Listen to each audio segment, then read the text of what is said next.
నమస్తే. తెలంగాణ ముఖ్యమంత్రి రేవంత్ రెడ్డి గారు ఏ తప్పైతే చేయడానుకుని అధికారంలో అందరు కలిసి కూర్చోబెట్టారో అసలు ఎవరు కలలో కూడా ఊహించని తప్పులు చేస్తున్నాడు. బాలసుబ్రహ్మణ్యం విగ్రహము, రోచయ్య విగ్రహము, ఎన్టీఆర్ విగ్రహము, ఇప్పుడు ఏకంగా 369 మందిని తెలంగాణ ప్రజలని, తెలంగాణ ఉద్యమకారులని పిట్టలాగా కాల్చిన కాసు బ్రహ్మానందరెడ్డి బర్త్డే సెలబ్రేషన్స్ చేయడం ఆయన ఏదో ఒక రూమ్లో ఉండి చేయడం పక్కన పెడితే, ఏకంగా తెలంగాణ సీఎంఓలో తెలంగాణ ప్రజలారా చూడండి నా ఆలోచన విధానం ఇది అని స్వాతంత్ర సమరయోధుడట, ఉమ్మడి ఆంధ్రప్రదేశ్ మాజీ ముఖ్యమంత్రి స్వర్గీయ అట కాసు బ్రహ్మానందరెడ్డి గారి జయంతి సందర్భంగా ముఖ్యమంత్రి శ్రీ రేవంత్ రెడ్డి గారు ఆ మహనీయుడికి నివాళి అర్పించిందట. ఎవరు ఈ మహనీయుడు? సో ఇది నేను ఎక్కువ చెప్పలేను, నా ముందు పాశం యాదగిరి సార్ ఉన్నారు, సీనియర్ జర్నలిస్టు, ఆనాటి 69 చరిత్ర మొత్తం ఆయనకు తెలుసు. మాట్లాడదాం సార్. నమస్తే. చూడంగానే మీకు ఏమనిపించింది సార్? ఇది చూస్తుంటే ఇంత నీచునికి ఎందుకు నివ్వాలి, నీచులకు నివ్వాలియా? నీచుడు, నీచాతి నీచుడు, అత్యంత క్రూరుడు, 60 కొమ్ముల 20 కూరల ఘోర క్రూర కర్కోటకుడు. ముసలికి, ఒక పెద్ద ముసలికి మనం తాజ్పాములాగా స్వభావం వచ్చిందనుకోండి, కొండ చిలువ అయిందనుకోండి, ఎట్లుంటుంది ముసలి? అంత భయంకరంగా ఉంటుంది. తేలుకు ముసలి పెద్ద స్వభావం వస్తే ఎంత పెద్దగా అయితే ఎట్లుంటుంది? ముసలి అంత తేలనుకోండి ఎట్లుంటుంది? అట్లా ఉంటుంది. ఆయన చెప్పిన స్లోగన్ ఏంది? I want dead bodies, dead bodies, dead bodies. I want dead bodies, dead bodies. ఆ డెడ్ బాడీస్ నడుచుకుంటూ పోతారు ఆయన. 369 మంది చంపిడు కదా, కర్కాటకుడు కదా, కొరకోటకుడు కదా. ఇట్లాంటి తెలంగాణ స్వభావం ఉన్నాడు ఎవడు మెచ్చుకోడు అని. తెలంగాణ రక్తం కనుక మనది అవుతుంటే మన రక్తం కొత్త ఉడుకుతుంటుంది. ఇట్లాంటి నీచుని పెట్టుకున్నది ఏంది? నీచాతి నీచుడు. చనిపోయిన గురించి నెగటివ్ మాట్లాడొద్దు, కానీ చనిపోయి చాలా కాలం అయింది కాబట్టి మాట్లాడవచ్చు. అని స్వర్గంలో నరకంలో ఉంటాడు. స్వర్గంలో ఎవరు ఉంటారు? చేతులు చచ్చిపోయిన ఉంటారు. ఎంతమందిని చంపేసారు? అప్పుడు మా స్లోగన్ ఏముండే? చెట్టు మీది కొంగ బ్రహ్మానంద రెడ్డి దొంగ, కాస్ కీస్ కటిప్ అంటారు. కాసు కీస్ అంటారు కదా, కాసు పెట్టి పాను కాసు పెట్టినట్టే. అటువంటి వాడు వీడని చెప్తుంటారు. ఒక్కసారి మర్యాద, తెలంగాణ మర్యాద మాట్లాడిందా? ఇంత నీచుల గురించి ఎందుకు? ఇది ఈ పక్కనే, మీ ఆఫీస్ పక్కనే సోమాజిగూడ రాజ్భవన్ యువతల ఆ గల్లీలో ఉండేది ఆయన ఇల్లు. అప్పుడు ఎన్ని స్లోగన్స్ వచ్చినాయి వాళ్ళ మీద? మామూలు స్లోగన్స్ వచ్చినాయా?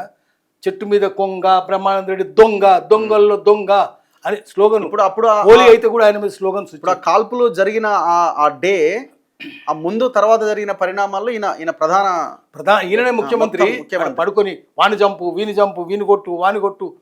రజాకర్ కాశీం రాజీవ్ కంటే కాశీం రాజీవ్కి పైనుంచి ఏదో ఉంటుంటుంది. ఇతను కాశీం రాజీవ్, ఈ తరం కాశీం రాజీవ్ ఈయన.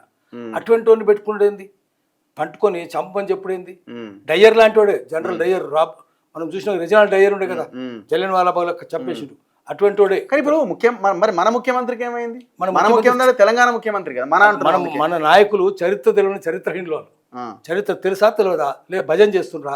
ఎన్టీ రామారావు విగ్రహం నువ్వు పెడితివి, తెలవకుండా ఎందుకుంటుంది సార్ ఇది? అదే కదా, తెలియకపోతే ఇలాంటి వాళ్ళు మాట్లాడుతూనే ఉన్నారు కదా, చెప్తూనే ఉన్నాము. ఇక్కడ మేము విగ్రహం పెట్టేప్పుడు మేము వ్యతిరేకించినాం. అవును. ఇప్పుడు అది ఏ మాట కామాట. ఆ పార్క్ కట్టింది ఉస్మాన్ అలీ ఖాన్. ఉస్మాన్ ఖాన్ పేరు పెడతారా లేదా వేరే విషయం. ఎందుకంటే ఉస్మాన్ అలీ ఖాన్కు 1911లో పట్టాభిషేకం జరిగింది. 1936-37లో పట్టాభిషేక రైతోత్సవం జరిగింది. అప్పుడు చుట్టూ గోడ కట్టి 480 ఎకరాలకు చుట్టూ గోడ కట్టి లోపల చిరాన్ ప్యాలెస్ కట్టుకుంటూ 8 ఎకరాల పెద్ద మస్జిద్ కట్టారు. చాలా బాగుంటుంది ఇప్పటికి మస్జిద్. బ్రిటిష్ ఆర్కిటెక్ట్స్ వచ్చి కట్టారు. సో చుట్టూ గోడ కట్టినందుకు న్యాచురల్ పార్క్ తయారైంది. జూబ్లీ సందర్భంగా, సిల్వర్ జూబ్లీ కోరనేషన్ సందర్భంగా అది కడితే దానికి జూబ్లీ హిల్స్ అని పేరు వచ్చింది. చుట్టూ పక్కన బంజారాస్ ఉంటారు, లంబడోళ్ళు, బంజారాస్ వచ్చింది. దీనికి బంజారా జూబ్లీ హిల్స్ పేరు ఉంటుంది. కానీ బ్రహ్మానంద రెడ్డి పార్క్ ఏంది? బ్రహ్మానంద రెడ్డి పేరు ఏంది? దుర్మార్గుని పేరు పెట్టడం ఏంది? విగ్రహం పెట్టడం ఏంది? ఆయన సెలబ్రేషన్ చేయడం ఏంది? మేమంతా దాన్ని అపోజ్ చేసినాము. విగ్రహం కూడా పడగొట్టాలని చూసినాము, దానికి రంగు రుద్దాలని చూసినాము. మనోళ్ళు కొంతమంది పోయి దాని మీద ఎడమకాల చెప్పులన్నీ సేకరించి ఎడమకాల చెప్పుల దండ కూడా వేసినారు. విమలక్క కూడా పోయి దాన్ని ధ్వంసం చేయాలని చూసింది. విమలక్క మీద కేసులు, ఇప్పటికి కేసులు ఉన్నాయి. కేశవరావు జాదవ్ గారిది కూడా, కేశవరావు జాదవ్ ఆయన కూడా అపోజ్ చేసిండు గట్టిగా. ఆయన అంటే పెద్ద ఆయన కాబట్టి పైకి పోలేకపోయిండు. ఆడ పోయి ధర్నా చేద్దాం అనుకున్నాడు. కేశవరావు జాదవ్ మీద కూడా కేసులు ఉంటాయి. ఇది అపోజ్ చేసినది.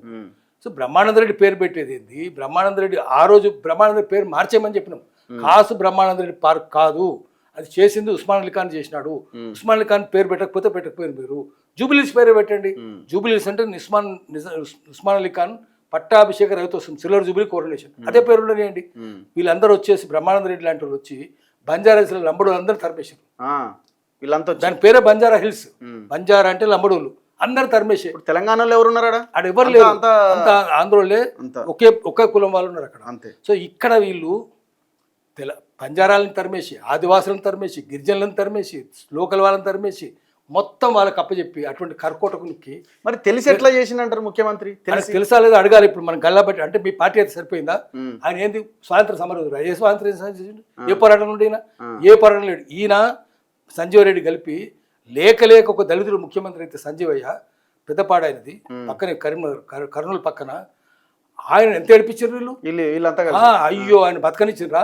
ఏడాది కూడా లేదు. దళితుడు కదా, మాలాయన ఎట్లా ఉండనిస్తారు? ఉండలేరు కదా. కులతత్వం ఉన్నవాడు, అంటరాంతరం పాటించిన వాడు, లేక ఒక ముఖ్యమంత్రి వస్తే ఆయన అక్కడ తప్పించేదాకా నిద్రపోలేదు. పైగా ఏం పంపాడు ఇందిరాగాంధీకి?